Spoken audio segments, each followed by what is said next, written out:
नमस्कार, सत श्री अकाल, आदाब। मैं निकेत दीक्षित आप सभी के समक्ष हाजिर हो गया हूँ एनडी न्यूज अपडेट्स का ये एपिसोड लेकर। और आज कोरोना वायरस से भी एक चौंकाने वाली खबर सामने आ रही है। वो ये है कि असम में 6.4 रिक्टर स्केल की तीव्रता वाले भूकंप का जो झटका है वो महसूस किया गया, और उसके अलावा बंगाल में भी इसके झटके महसूस किए गए। तो ये कहीं ना कहीं एक बड़ी खबर है।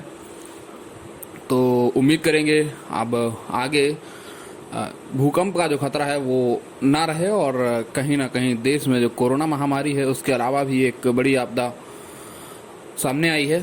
तो यही उम्मीद करेंगे कि ये आपदा अपना भयावह रूप न ले और यूं ही बस इतनी ही उसमें सिमट कर रह जाए। चलिए बात करते हैं कोरोना वायरस की। कोरोना वायरस अपने नए रिकॉर्ड कायम करता चला जा रहा है। देखिए, बीते 24 घंटे में जो रिकॉर्ड दर्ज किया गया वो 3,62,757 लोग यहाँ पर पॉजिटिव पाए गए, और ये बड़ा आंकड़ा है। कहीं ना कहीं 2,62,000 से ऊपर लोग रिकवर भी किए, ये भी एक बड़ा आंकड़ा है। और तकरीबन 1 लाख लोग ही एक्टिव केसेस में वृद्धि हुई है इनकी।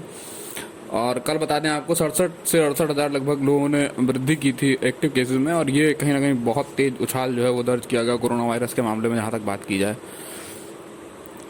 महाराष्ट्र में पहले की तरह, हमेशा की तरह सबसे ज़्यादा केसेस दर्ज किए गए हैं। पॉजिटिव बात की जाए बीते 24 घंटे की, तो यहाँ पर 66,000 से ऊपर केसेस दर्ज किए गए।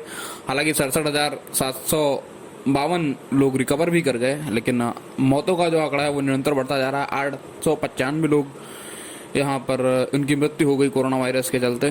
तो ये भी कहीं ना कहीं चिंताजनक बात है। और यूपी की जहाँ तक बात की जाए तो वहाँ पर 32,000 से ऊपर केसेस पॉजिटिव पाए गए बीते 24 घंटे में। वहीं रिकवरी रेट यहाँ का थोड़ा सा बेहतर हुआ है, 30,398 लोग रिकवर कर गए हैं।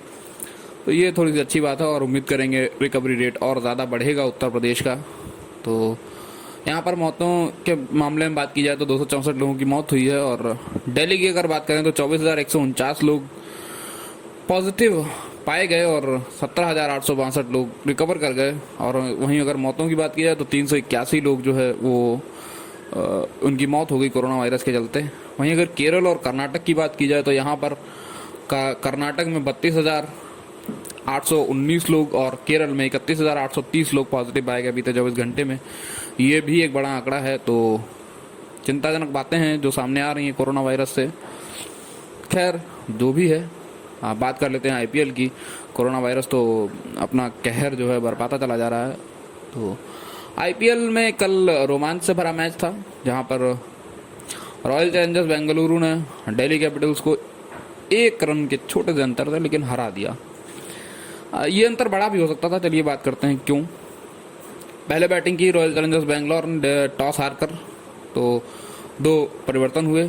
डैनियल क्रिस्टन की जगह डैनियल सैम्स और रजत पाटीदार आए नवदीप सैनी की जगह।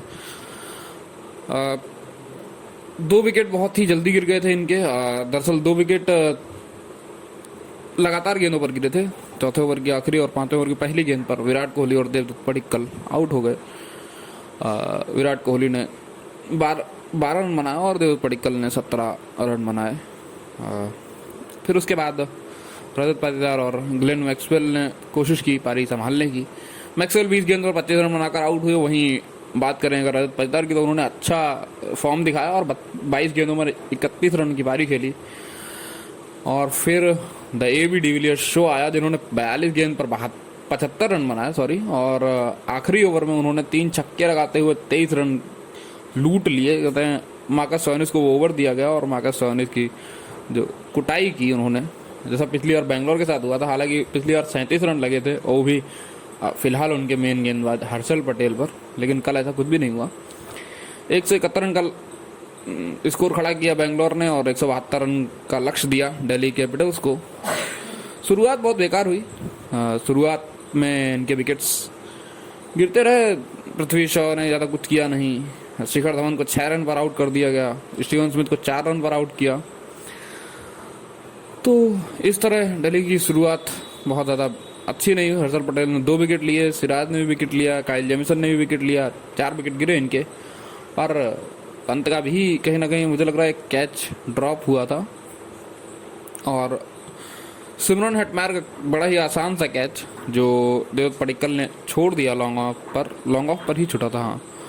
और वो 15 रन पर तब थे और उसके बाद उन्होंने 25 गेंद पर 53 रन बनाया। आखिरी ओवर में चाहिए थे 15 रन, लेकिन बने केवल 12 रन। सिराज ओवर फेंक रहे थे। 13 रन, आई थिंक 14 रन चाहिए थे, क्योंकि 12 रन अगर बने हैं तो 1 रन से ये मैच हारी है, तो 14 रन ही जीतने के लिए चाहिए थे, जाहिर सी बात है। और ऋषभ पंत 48 गेंद पर 58 रन बनाकर नॉट आउट रहे। वहीं 25 गेंद पर 53 रन बहुत ताबड़तोड़ पारी खेलते हुए सिमरन हेटमायर भी नॉट आउट रहे और निराश रहे, क्योंकि ये मैच जो है दिल्ली 1 रन से हार गया। ठीक है, बेंगलोर की डिजर्विंग जीत थी, क्योंकि अगर वो एफर्ट अगर सही हो जाते दो तो कहीं ना कहीं बहुत बड़ा अंतर होता जीत में, लेकिन जो नहीं हुआ उसके बारे में क्या ही बात की जाए। चलिए बात करते हैं आज के मैच की। तो आज है चेन्नई वर्सेस हैदराबाद। क्या होगा इस मैच में, ये तो खैर आने वाला वक्त ही बताएगा। और क्या मनीष पांडे की वापसी होगी या प्रियम गर्ग को खिलाया जाएगा, ये भी देखने वाली बात होगी। हैदराबाद की प्लेइंग 11 की जहाँ तक बात की जाए, क्योंकि विराट सिंह तो नहीं खेलेंगे और मुझे लगा कि इनको मनीष पांडे को ये वापस लाएंगे।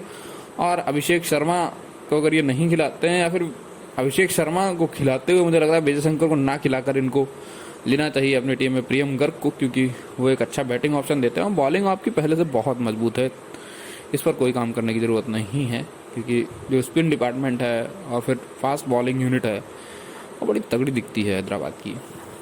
चलिए खैर देखने वाली बात होगी। और चेन्नई पहला जो अपना आखिरी मैच जो है वो बड़े ही भयंकर अंदाज में बेंगलोर से जीत के आ रही है। 69 रनों से शिकस्त दी थी, तो देखना होगा कि वो अपना विनिंग मूवमेंट कायम रखती है या फिर हैदराबाद के हाथों शिकस्त झेलती है और दूसरे नंबर पर बनी रहती है। हालांकि बेंगलोर कल का मैच जीतकर टॉप पर आ गई है एक बार फिर से, और इस बार बेंगलोर अच्छी दिख रही है, 5 मैच जीत चुकी है। खैर बात करेंगे किसी और दिन बेंगलोर पर, क्योंकि मुझे कोई शौक नहीं है बेंगलोर की झूठी तारीफ करने का। कभी कभी वो घटिया खेल दिखा देते हैं। खैर उम्मीद करते हैं ये वीडियो आपको पसंद आया होगा, और वीडियो को लाइक कीजिएगा, शेयर कीजिएगा। अगर अच्छा लगे तो चैनल को सब्सक्राइब कर लीजिएगा। और एक विनती आपसे ज़रूर है कि अपना टेस्ट ज़रूर कराइए। अगर आपको लक्षण दिख रहे हैं, हाथ धोते रहिए, मास्क लगाते रहिए, क्योंकि मास्क अगर नहीं लगाएंगे तो बड़े खतरे के शिकार हो सकते हैं आप कहीं ना कहीं। कोरोना वायरस की जो स्थितियाँ उत्पन्न हो रही हैं देश में।